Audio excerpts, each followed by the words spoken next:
വിലക്കുറവ് എന്ന വീഡിയോ കണ്ട് ആരും എടുത്തു ചാടരുത് കേട്ടോ. റീൽസിലും ഷോർട്സിലും ടിക്ടോക്ക് സ്റ്റൈലിലും ഒരുപാട് ആളുകൾ റീച്ച് കൂട്ടാൻ വേണ്ടിയാണ് മിക്ക വീഡിയോകളും ഇടുന്നത്.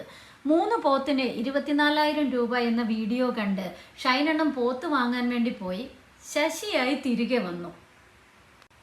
പോത്ത് കച്ചവടം അത് ഒരുപാട് കണക്കുകൾ നോക്കി മാത്രമേ നടക്കൂ. മൃഗത്തിന്റെ ആരോഗ്യം, ഭാരം, ഭക്ഷണച്ചെലവ്, വളർത്തിയ സമയം എല്ലാം കൂടി നോക്കിയാലേ അതിന്റെ ശരിയായ വില നിശ്ചയിക്കാനാകൂ.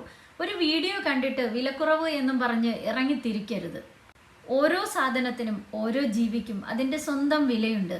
ആ വിലയിൽ നിന്ന് കുറച്ച് കിട്ടിയാൽ അത് നിങ്ങളുടെ ഭാഗ്യം. പക്ഷേ അധികം സ്വപ്നം കാണാൻ നിൽക്കണ്ട. പോത്ത് ബിസിനസ് ചെയ്യാൻ പോകുന്നവർ നല്ല അറിവ് കൂടി നോക്കി വിശ്വാസമുള്ള ആളുകളിൽ നിന്ന് മാത്രം വാങ്ങുക. കാരണം പണം പോകുന്നത് നിങ്ങളുടെ പോക്കറ്റിൽ നിന്നാണ്. തിരിച്ചു കിട്ടാൻ വീഡിയോ ഒന്നും ഷെയർ ചെയ്തിട്ട് യാതൊരു കാര്യം ഉണ്ടാകില്ല. അതുകൊണ്ട് ഈ കാണുന്ന ഈ പോത്തിൻ്റെ വില ഏകദേശം 20,000 രൂപയാണ് ഇതിൻ്റെ വില. അത്യാവശ്യം ആരോഗ്യമുള്ള ഒരു പോത്തിൻ്റെ കുഞ്ഞാണത്.